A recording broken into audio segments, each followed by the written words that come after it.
start off with Robin. You had a question? Okay. So in a previous lecture that we had with Skip Metzger, he brought up an interesting point about sustainable architecture and how a lot of the new green technology is extremely complex and takes a lot of infrastructure. For example, you know, reusing gray water in a building and creating a building that is totally self-sufficient, and how many new resources it takes to create those sorts of buildings. So given the high cost and complexity and maintenance of those types of systems, how do you see some of those technologies developing into more long-term viable, truly sustainable things? Sure. Well, I want to talk first about cultures, all right? You have a building culture that involves architects, developers, municipalities, engineers, landscape architects, financial sources, and all of that. And like any biological culture, you have this whole group of people that operate together to accomplish something. And we have a building culture that exists now. It's evolving like any other kind of organism over time. And I would characterize it not so much a matter of greater complexity as a matter of simple change.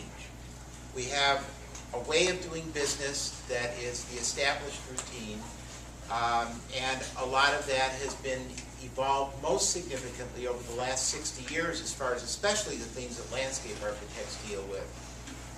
So it's really a matter of change as opposed to complexity. For example, you know, Australia, they have been having drought problems for a long time. A couple of decades now. They've been having serious, so they now have a law that's been on the books for 10, 15 years that says you cannot flush a toilet with fresh water. You've got to use gray water, recycled water in some form or manner. So that's the culture there. Everybody does it that way. That's all there is to it. You know, at one point we didn't have indoor toilets, and we do now. And people probably thought that indoor toilets were really complex. I would imagine now people would think that outhouses are really complex, just because there's simply a change. We have a whole body of law around toilets now. An outdoor toilet would be thoroughly, completely illegal. In order to get it approved, you'd have to go through a whole major change. So that's kind of the big framework, I think. It's really more about change than increased complexity. In fact, you know, I've been doing passive solar, passive cooled structures for 30 years.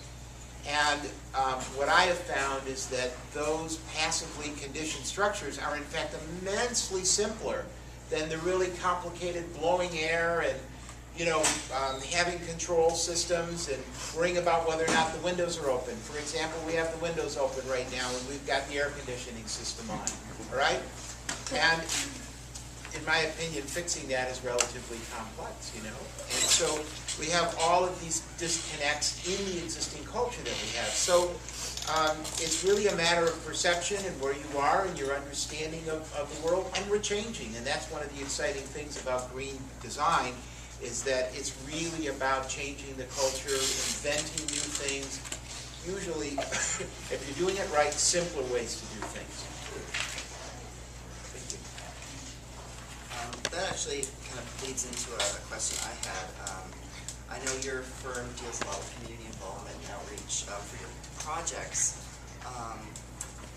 and I think most landscape architects and the community would agree that's very important. How do you deal with that kind of potential conflict of opinion between the community and these kind of sustainable new urbanist ideas? For example, when I showed my parents, like, oh, you know, this is kind of the way of the future with development, they think, oh, those houses are too close together and there's no yard space. It differs so much from the norm. It doesn't look like suburbia, which is what they're used to. Right. So how do you involve the community and educate them at the same time? Am I speaking too loudly? Is this a little more comfortable for everybody? Can you hear me in back like this? I'd rather talk like this instead of really loud, if that's okay. Crank it up a little bit? No. Oh, you need it for this, huh? Yeah. No, I think it's okay though. No, I'm saying, yeah. Okay. Perfect. Oh, I see. Okay, good.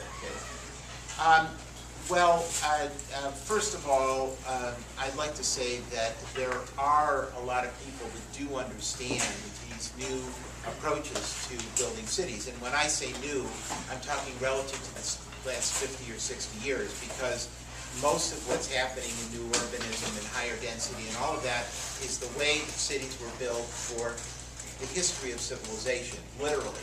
The last 60 years, which most of you know because that's all you've seen, you're young enough to have not seen something else before it, you know, that's a blip in history.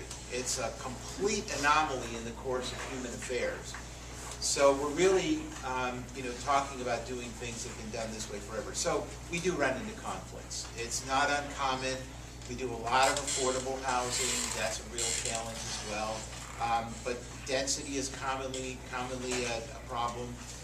I had the good fortune of about 20 years ago now becoming president of a really big neighborhood association. Actually, the people that live in all of downtown Central City, Sacramento.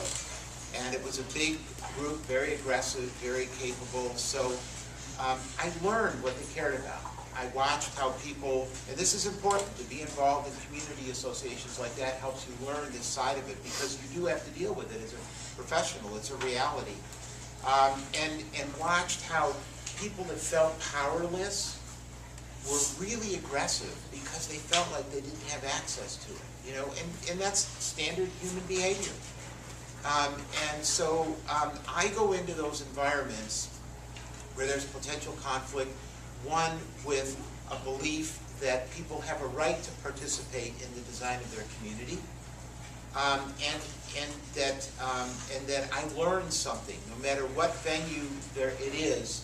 As long as I've been doing this, every time I go to a community meeting and listen to what people have to say, I'm learning something. So that attitude is important, and trust is really, really critical in these environments. Establishing trust, making sure you communicate clearly, don't overpromise. When you come back, you know, listen first. I don't like to come in with a scheme right off the bat. I like to go in with a blank slate and say, okay, what do you think? What do you think should happen here? And when you listen first, I'm surprised to find that sometimes people's perspective is different from what you expected. Their willingness to, you know, have density is greater, and the like, that they're really focused on community and feel and fabric and the like. And so then we come back to them and we say, this is what we're proposing. You had this idea. We've incorporated it this way. You have this idea. We don't believe that it's workable for this reason, and explain it to them. So really engage in a real, honest, sincere dialogue with people, and that goes a long way. Quite frankly, there are simply times when you have to say, all right, we got the juice, we're going forward with this thing because we know it's the right thing for the community. I don't want to suggest that we don't do that sometimes. I've got a situation in Oak Park in Sacramento right now where we may end up having to do that. We've got a big group within the community that believes deeply in what we want to do. This is an affordable housing project, which is even more controversial than density.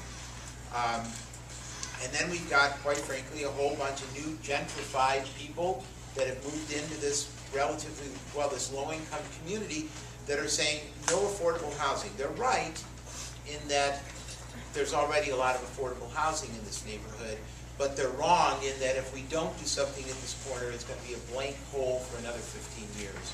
So sometimes you've just got to push forward and be aggressive and pushy, line up the political votes and roll over people, but we avoid that at all costs. So, from your website, you see you have lots of projects that are going on. Which one are you most excited about currently? You know, I'm asked that question a lot. What's the thing you're working on that's the most fun? And, you know, rarely is there one that is just simply stand out the most fun. I'm really fortunate right now in that we've got some really, really interesting work in the office. So I'm going to tell you about a few of them. I referenced this one in Oak Park that is right at the intersection. I don't know how many people live in Sacramento might know it a little bit. So most of you are over here. Okay. Well, Oak Park is an old trolley car suburb. Most people wouldn't think of it as a suburb.